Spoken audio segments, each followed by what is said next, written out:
Bu video içerisinde elektrik motorlarının çalışma prensipleri, kontrol yöntemleri ve çeşitlerini inceleyeceğiz. DC motorlar, redüktörlü DC motorlar, step motorlar, servo motorlar, asenkron motorlar gibi farklı motor çeşitlerini detaylıca inceleyeceğiz.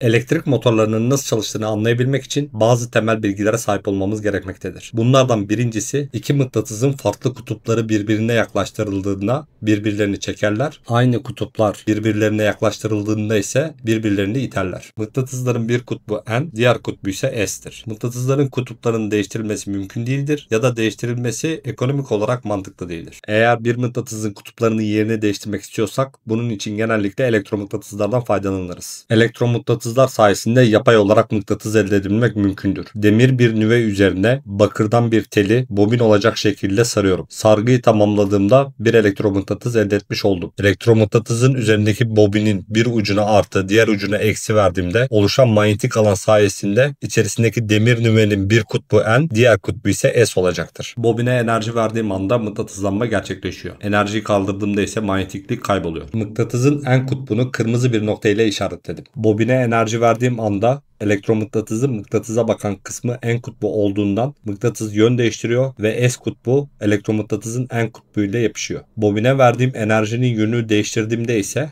elektromıknatıslarda bobine verilen elektriğin yönüne göre kutuplar yer değiştirmektedir. Elektromıknatısın mıknatısa bakan kısmında S kutbu oluşuyor. Bu sayede mıknatısın N kutbunu çekerek birleşme gerçekleşiyor. Elektromıknatısların yer değiştiren kutup özelliklerinden faydalanarak elektrik motorları çalışmaktadır. Orta kısma bir mıknatıs koydum ve yine N kutbunu kırmızı bir nokta ile işaretledim. Çevresinde ise 6 tane elektromıknatıs bulunmaktadır. Bu elektromıknatıslar üzerinde bir döner manyetik alan oluşturarak orta kısımda bulunan mıknatısın dönmesini sağlayacağız. İlk olarak bu elektromıknatısda S kutbu oluşturduğumuzu varsayalım. Tam karşısındaki elektromıknatısda ise bu yönünde N kutbu oluşturuyorum. Bu sayede mıknatısın zıt kutupları birbirine çekerek mıknatıs bu konum alıyor. Şimdi elektromıknatıslara verdiğimiz enerjiyi kestiğimizi ve yan taraflarında bulunan elektromıknatısları enerjilendirdiğimizi düşünelim. Bu durumda elektromıknatıslarda bu kısımda N, bu kısımda ise S oluşturuyorum. Bu sayede ortada bulunan mıknatısın pozisyonunu değiştirmiş oluyorum. Bu işlemi tekrar ederek döner bir manyetik alan oluşturuyorum. Genellikle döner manyetik alanın oluştuğu kısma stator, ortada dönen kısma ise rotor adı verilmektedir. Manyetik alan ne kadar hızlı dönerse ortada bulunan rotor da o kadar hızlı dönecektir. Manyetik alan değişimini rotor üzerinde de yapabilmek mümkündür. Bu tipte çalışan motorlarda bulunmaktadır. Motorumuzun dışında N ve S kutbuna ait iki tane sabit mıknatıs bulunduğunu düşünelim. Ortada bulunan elektromıknatısı enerjilendirdiğimde bu kutbunun N, bu kutbunun ise S olduğunu varsayalım. Yine zıt kutuplar birbirini çekmek isteyecek ve ortadaki rotor dönecektir. Şimdi elektromıknatısa verdiğimiz enerjinin yönünü değiştirdiğimiz varsayalım. Bu durumda N ve S kutupları yer değişecektir. İki aynı kutup birbirini itecek. Bu şekilde bir miktar elektromıknatıs dönecektir. Zıt kutuplar birbirine yaklaştığı için de bu iki kutup birbirini çekecek. Bu sayede dönmeye devam edecektir. Elektromıknatıs üzerinde bulunan kutupları yine yön değiştirdiğimizi varsayalım.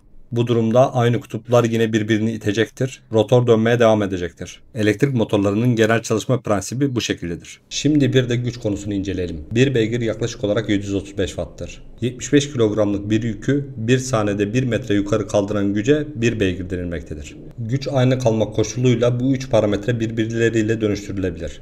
Örnek olarak yükümüz 75 kilogram değil, eğer 150 kilogramlık bir yükse 1 metre yerine yarım metre kaldırmamız yine 1 beygir gücünü verecektir. Ya da 1 saniye yerine 2 saniyede kaldırmamız yine 1 beygir gücünü verecektir. Sonuç olarak yükten kazanç sağlamak istiyorsak yoldan veya zamandan feragat etmemiz gerekmektedir. Motorlar için bir diğer önemli bilgi ise torktur. R uzunluğundaki bir mile F kadar kuvvet etki ettiğinde F çarpı R tork vermektedir. F genellikle Newton cinsinden, R ise metre cinsinden verilip tork birimi Newton metredir. 0.101 kilogram 1 Newton'a eşittir. Daha akılda kalıcı olması açısından 1 kilogram yaklaşık olarak 10 Newton'dur diyebiliriz. 10 Newton metreyi tarif edecek olursak 1 metre uzaklıktaki 1 kilogramlık yükü döndürebilen tork 10 Newton metredir. Burada bulunan kilogramı Newton'a çevirerek birbirleri arasında yine dönüşüm yapabilmek mümkündür. Örnek olarak 2 metre uzaklıktaki yarım kilogramlık yükü döndürebilen tork da 10 Newton metredir. Ya da yarım metre uzaklıktaki 2 kilogramlık yükü döndürebilen tork değeri yine 10 Newton metredir. Önemli olan kilogramı Newton'a çevirdikten sonra uzunluk mesafesiyle çarpıp aynı Newton metre sonucunu bulmak. En çok karıştırılan konu ise güç ve tork arasındaki ilişki. Güç torkun açısal hız ile çarpımına eşittir. Daha açıklayıcı olması açısından bir step motorun hız tork grafiğini inceleyelim. Düşük hızlarda daha yüksek tork verildiği, hız yükseldikçe tork değerinin düştüğünü görmekteyiz. Yatay grafik tam olarak hız değil, ancak hız ile doğru orantılı olduğu için bu kısmı hızmış gibi kabul ediyorum. 1000 ile 7 Nm veren bu bölgeyi çarptığımda 7000 birim güç motor tarafından veriliyor. Bu bölgeye baktığımda 4000 çarpı 2 Nm dediğimde 8000 birim güç motor tarafından sağlanmaktadır. Bu durumda yüksek hızda daha düşük tork vermesine rağmen bu bölgenin verdiği güç daha fazladır. Bu tarz step motorlarda devre göre verilen tork değişken olduğu için genellikle güç değil, verdiği tork üzerinden satılmaktadırlar. Başka bir grafikte yine aynı sonucu görmekteyiz. Torkun maksimum olduğu yer yaklaşık 3500 devir. Gücün maksimum olduğu yerse yaklaşık 5500 devirde 200 Nm'yi çarptığımızda elde ettiğimiz güç. Bu da yaklaşık 110 kW yapmaktadır. Elektrik motorlarına aynı zamanda araba motorlarına ait bu tarz tork, güç ve devir grafiği bulunmaktadır. Kullandığınız ürünler hakkında daha detaylı bilgi sahibi olabilirsiniz. Aracımın motoru yaklaşık 1500 devir ile çalıştırdığında verebileceği maksimum torkun yaklaşık %60'ını verebilmektedir. Devir sayısını arttırdığımda yaklaşık 3000 devirlerde verebileceği maksimum torku verebilmektedir. Devir sayısını arttırmaya devam ettikçe verdiği güç tork çarpı devir sayısından artmaya devam etmektedir. 4000 deviri geçtikten sonra verebileceği maksimum gücü veriyor. Bazı araçlar düşük devirlerde yüksek tork vermesi için tasarlanır. Örnek olarak traktörler gibi. Bazı araçlarsa yüksek devirlerde de yüksek tork vermesi istenmektedir. Örneğin yarış arabaları gibi. Normal kullanıcıların bindiği standart arabalarda genellikle 3000 devirlerde maksimum torku vermektedir. Bu bir DC motor. Adından da anlaşılabileceği gibi doğru akımla çalışmaktadır. Enerji girişi bu kısımdan yapılmaktadır. Soğutma için içerisinde bir adet fan bulunmaktadır. Kömürlü bir tiptir. Zamanla kömürünün de değiştirilmesi gerekmektedir. DC motorlar elektrikli el aletleri, oyuncaklar gibi çok yaygın olarak kullanılmaktadırlar. Ucuz olmaları ve pille çalışmalarından dolayı oyuncak motorları sıklıkla DC motor olarak tercih edilmektedir. Bu kısımdan enerji girişi yapılmaktadır. Parazitlerin önlenmesi için de bir adet kondansatör kullanılmıştır.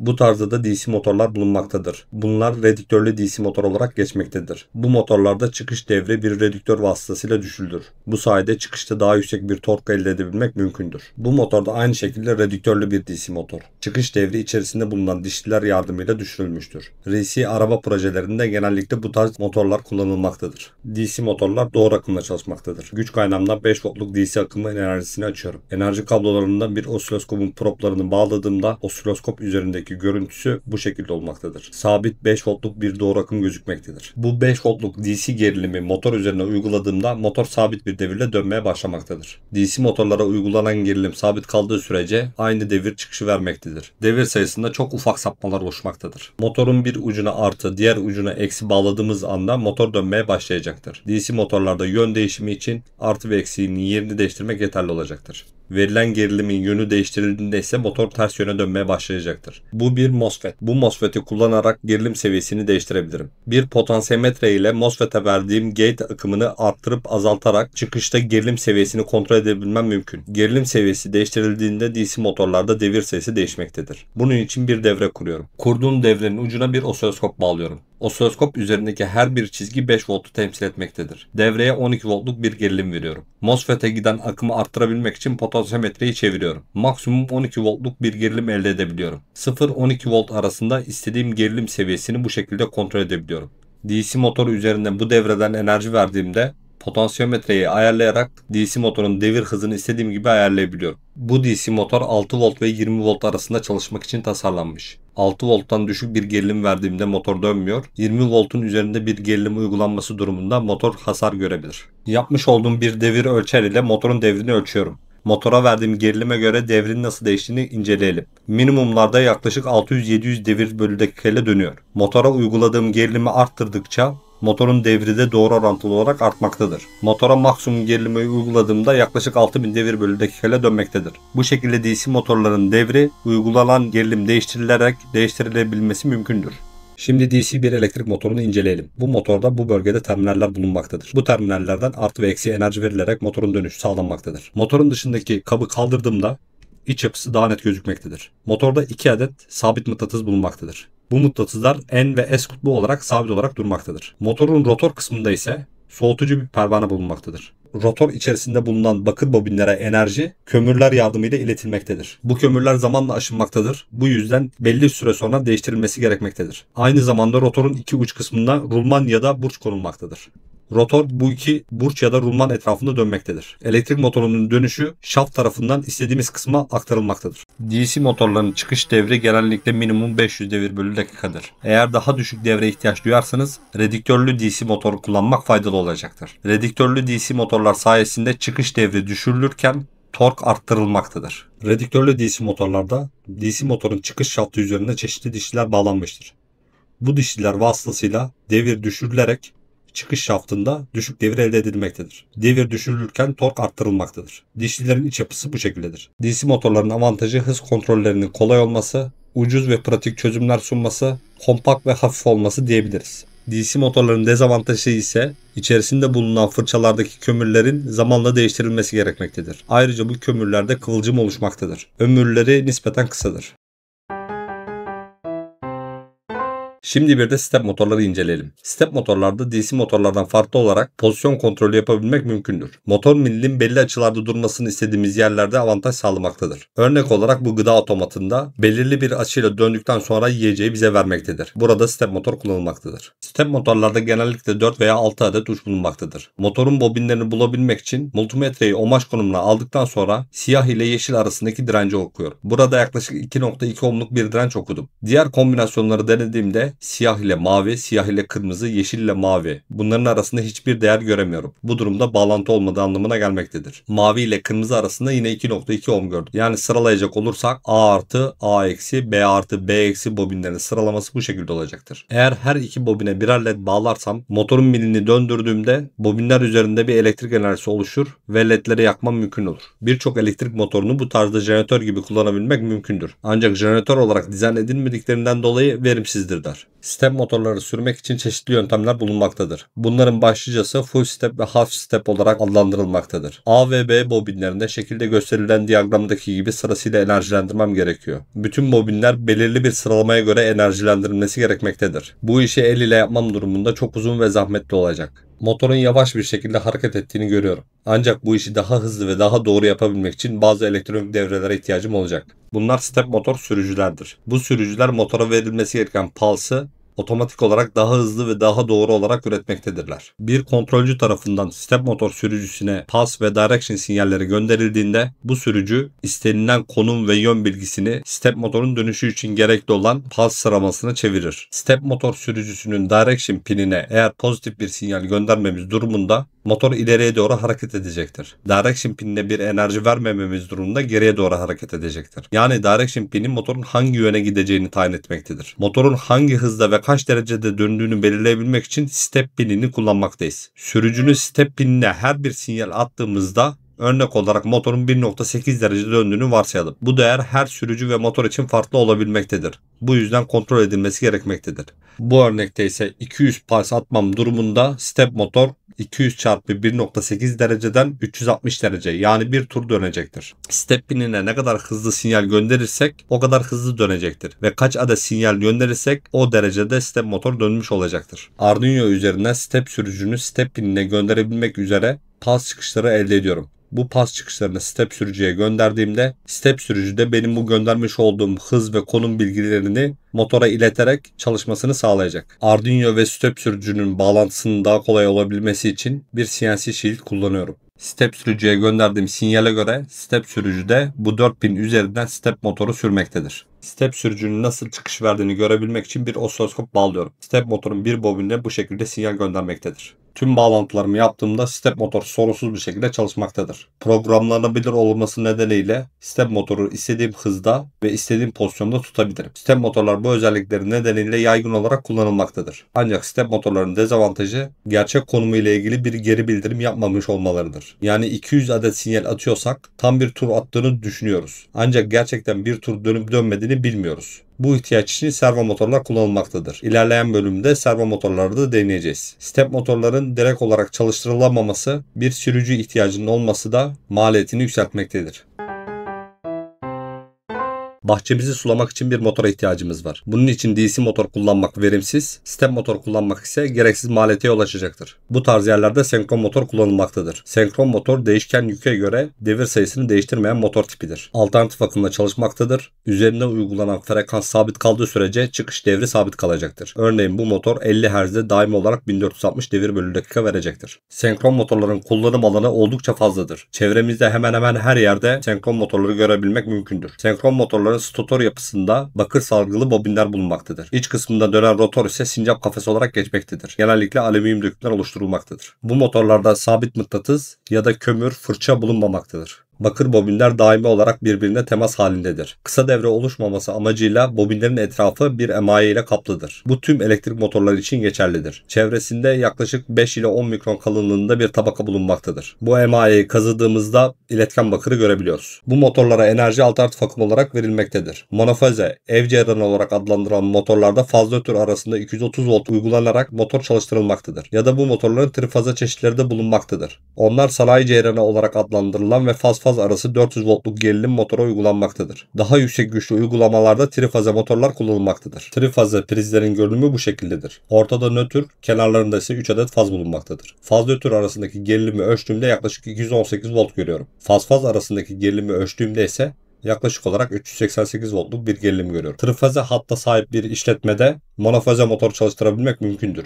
Ancak monofaze hatta sahip bir yerde trifaze motor çalıştırılması mümkün değildir. Bu motorun içerisinden 3 adet kablo motorun klemens tarafına çıkartılmış. Bu trifaze yani sanayi ceyranı bir motor olduğu anlamına gelmektedir. Ayrıca yıldız bağlantıya sahip bir motordur. Her bir uca bir faz bağlanacak şekilde bağlantıyı yapıyorum. Bağlantı sırasının bir önemi yok. Motorun ters dönmesi durumunda iki fazı birbiriyle yer değiştirmem durumunda diğer yöne dönecektir. Motora enerji verdiğim anda motor sabit olarak 1400 devirle dönmeye başlıyor. Yük değişken olsa bile sürekli olarak 1400 devirle dönmektedir. Sabit frekansa göre rotorda sabit hızla dönecektir. Bu yüzden senkron motor adını almaktadır. Motor çalışma esnasında her bir fazdan ortalama olarak 3,5 amper kadar akım çekmektedir. Ancak kalkış esnasında bu motorlar nominal akımın yaklaşık 5 katı kadar akım çekmektedirler. Kalkış esnasında çektikleri bu yüksek akım nedeniyle daha büyük motorlarda kalkış bir problem oluşturmaktadır. Bunu aşmak için yıldız üçgen adı verilen sürme yöntemi kullanılmaktadır. Eğer motor içerisinden 6 adet kablo çıkıyorsa bu motor yıldız üçgen olarak çalıştırılabilir. Yıldız üçgen olarak motoru çalıştırabilmek için R fazı, S fazı ve T fazı karşılıklı olarak bu şekilde bağlanır. İlk etapta düşük akım çektirebilmek için yıldız olarak motor çalışmaktadır. Bu kısım öncelikle yıldız üçgen panosu tarafından kısa devredilerek sadece bu kısma enerji verilmektedir. Daha sonrasında motor nominal devre ulaştıktan sonra bu kısımdaki köprü kaldırılır ve üçgen olarak motor çalıştırılmaya devam edilir. Bu işlem için bir yıldız üçgen panosuna sahip olmanız gerekmektedir. Büyük güçlü motorları kaldırabilmek için ayrıca soft starter gibi farklı metotlarda bulunmaktadır. Motorun dönüş yönünü değiştirmek için karşılıklı iki fazın yerinin değiştirilmesi yeterlidir. Monofaze 220 voltluk motorlar ise genellikle düşük güçlü uygulamalar için kullanılmaktadır. Bu motorlar genellikle maksimum 3 beygire kadar üretilmektedir. Monofaze motorlarda trifaze motorlara göre farklı olarak kondansatör bulundurmaktadırlar. Gösterilen bu iki uca faz ve nötr verilmesi durumunda motor çalışmaya başlayacaktır. Monofaze motorların en yaygın kullanım yeri bahçelerdeki sulama işlemleri için kullanılmaktadır. Yerden su çekmek amacıyla motorun uç kısmına bir santrifüj pompa bağlanmıştır. Bu motorlar yerin yaklaşık 7-8 metre altından suyu çekebilmektedirler. Eğer evinizdeki su derinliği daha fazla ise bu motorlar değil, dalgıç motor kullanmanız gerekebilmektedir. Mil pozisyonunun önemli olduğu uygulamalarda genellikle servo motorlar kullanılmaktadır. Servo motorlar step motorlardan farklı olarak bir geri bildirim vermektedirler.